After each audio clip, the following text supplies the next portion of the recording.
Hi everyone. ഞാൻ കണ്ട സീരീസുകളിലെ എൻ്റെ ഫേവറേറ്റ് ലിസ്റ്റിലുള്ള ഒരു സീരീസ് ആണ് ഫ്രം. ഒരു ഹൊറർ മിസ്റ്ററി ജേണറിൽ പോകുന്ന ഒരു സീരീസ് ആണ്. അതായത് ആ സീരീസിന്റെ സ്റ്റോറി എന്ന് പറഞ്ഞാല് ഒരു ഫാമിലി അവര് ഒരു ട്രിപ്പിൽ പോകുന്ന ടൈമിൽ ഒരു സ്ഥലത്ത് അവരുടെ വണ്ടി സ്റ്റക്കായി ഒരു ആക്സിഡന്റ് ഉണ്ടായിട്ട് ആ സ്ഥലത്ത് പെട്ടുപോകുന്നു. അപ്പൊ ആ സ്ഥലം എന്ന് പറയുന്നത് കുറച്ച് മിസ്റ്ററി ആയിട്ടുള്ള ഒരു സ്ഥലമാണ്. അവിടെ നൈറ്റ് ആയി കഴിയുമ്പോഴത്തേനും കുറെ പ്രശ്നങ്ങളൊക്കെ ഉണ്ടാവും. അപ്പൊ എന്താണ് അവിടെ സംഭവിക്കുന്നത്, എന്തൊക്കെ പ്രശ്നങ്ങളാണ് അവിടെ വരുന്നത്, പിന്നെ അവിടെ ആ സ്ഥലത്ത് വേറെ ആരൊക്കെയാണ് ഉള്ളത്, അങ്ങനെ ആ ഒരു സ്റ്റോറിയാണ് ഈ സീരീസ് പറഞ്ഞു പോകുന്നത്. വളരെ മിസ്റ്റീരിയസ് ആയിട്ടുള്ള ഒരു സ്റ്റോറിയാണ്, എന്നാൽ തന്നെ ഭയങ്കര ഇൻട്രസ്റ്റിംഗ് ആണ്. ഓരോ എപ്പിസോഡും നമ്മൾ ബിങ് വാച്ച് ചെയ്ത് കാണാൻ വേണ്ടി നമ്മളെ പ്രേരിപ്പിക്കുന്ന രീതിയിലുള്ള സ്റ്റോറിയാണ്. കുറച്ച് നല്ല രീതിയിലുള്ള ഹൊറർ എലമെന്റ്സ് ഉള്ള സീരീസ് ആണ്. ഭയങ്കര ഇൻട്രസ്റ്റിംഗ് ആയിട്ടുള്ള സ്റ്റോറി ടെല്ലിംഗ് ആണ്. പിന്നെ ഇതിനകത്ത് ആ ഒരു ഹൊറർ എലമെന്റ് നമ്മൾ ആ രീതിയിലുള്ള കുറെ സീരീസുകളും സിനിമകളും എല്ലാം നമ്മൾ ഹോളിവുഡിൽ കണ്ടിട്ടുണ്ടെങ്കിൽ പോലും ഇത് വളരെ വ്യത്യസ്തമായിട്ടുള്ള ഒരു രീതിയിലുള്ള സ്റ്റോറി ടെല്ലിംഗ് ആണ്. അത് അത് കണ്ടാലേ നമുക്കത് മനസ്സിലാവുള്ളൂ.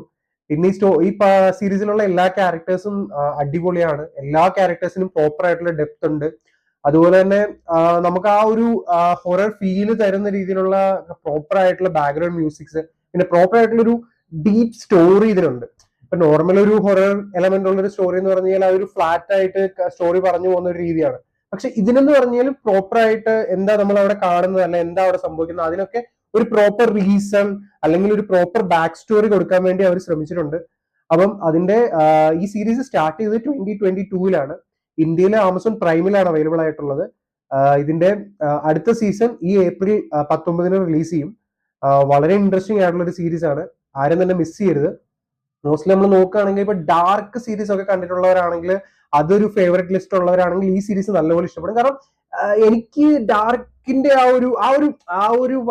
ഡാർക്കിന്റെ ആ ഒരു ഫീൽ ഉണ്ടല്ലോ, നമ്മള് എന്താ പറയാ, ആ ഒരു മിസ്റ്ററി ഫീൽ ഉണ്ടല്ലോ, അതുപോലെയൊക്കെയാണ് ഇതും ഫീൽ ചെയ്ത്.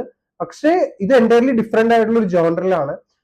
നല്ലൊരു സീരീസ് ആണ്. അടിപൊളിയായിട്ട് നമുക്ക് തുടക്കം തൊട്ട് ഒടുക്കം വരെ, അതായത് ഫസ്റ്റ് എപ്പിസോഡ് സ്റ്റാർട്ട് ചെയ്ത് കഴിഞ്ഞാൽ നമ്മൾ ലാസ്റ്റ് ഇപ്പൊ ഏതൊരു സീസണിലെ ഏത് എപ്പിസോഡാണ് റിലീസ് ആയിരിക്കുന്നത്, അതായത് തേർഡ് സീസണിലെ ലാസ്റ്റ് എപ്പിസോഡ് വരെ ബിങ് വാച്ച് ചെയ്ത് കണ്ടിന്യൂസ് ആയിട്ട് കാണാൻ നമ്മളെ പ്രേരിപ്പിക്കുന്ന രീതിയിലുള്ള ഒരു സ്റ്റോറിയാണ്.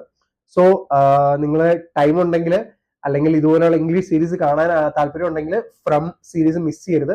ഈ സീരീസ് ഇതിനു മുമ്പ് കണ്ടിട്ടുള്ളവരാണെങ്കിൽ നിങ്ങളുടെ അഭിപ്രായങ്ങൾ കമന്റ് ബോക്സിൽ അറിയിക്കുക. അതുപോലെ തന്നെ ഇതുപോലെ എന്റർടൈൻമെന്റ് മൂവി റിലേറ്റഡ് കണ്ടന്റ്സിനായിട്ട് follow my channel, subscribe to my channel and show some love in the form of likes and comments. Thank U.